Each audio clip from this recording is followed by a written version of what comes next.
പുരുഷൻ പുരുഷനെ കല്യാണം കഴിക്കുന്നു, അല്ലെങ്കിൽ പുരുഷൻ ഒരു പെണ്ണിനെ കല്യാണം കഴിക്കുന്നു. ഇതൊക്കെ നബി തങ്ങൾ എത്ര കാലം മുമ്പ് പറഞ്ഞു. നിങ്ങൾ ആലോചിക്കുന്ന ഒരു ഹദീസുണ്ട്, അന്ത്യനാളിന്റെ അടയാളങ്ങളിൽ ഉണ്ടെന്ന് പുണ്യ നബി സല്ലല്ലാഹു അലൈഹി വസല്ലം തങ്ങൾ പറഞ്ഞത്. എന്താ? അൻ യക്തഫിയ الرجال بالرجال والنساء بالنساء. പുരുഷന്മാർ പുരുഷന്മാരിലും പെണ്ണുങ്ങൾ പെണ്ണുങ്ങളിലും ലൈംഗിക ആസ്വാദനം കണ്ടെത്തുന്നത് അന്ത്യനാളിന്റെ മുമ്പ് സുലഭമായി നിങ്ങൾക്ക് കാണുക സാധിക്കും. അതല്ലേ നടന്നുകൊണ്ടിരിക്കുന്നത്. അതിന് അഡ്വക്കേറ്റുകൾ, അതിന് സംഘടനകള്, ആർക്കും മിണ്ടാൻ പാടില്ല.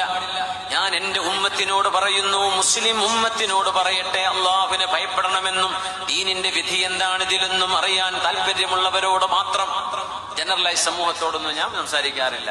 ഞാൻ മുസ്ലിമീങ്ങളോട്, എന്റെ മുമ്പിലിരിക്കുന്ന മുഅ്മിനീങ്ങളോടെ സംസാരിക്കാറുള്ളൂ. അതുകൊണ്ട് അവര് ശ്രദ്ധിച്ചാൽ മതി. അവരോടെ എനിക്ക് പറയാനുള്ളൂ. അവരെ ഞാൻ അഡ്രസ് ചെയ്യുന്നത്, അള്ളാഹുവിനെ ഭയപ്പെടുക.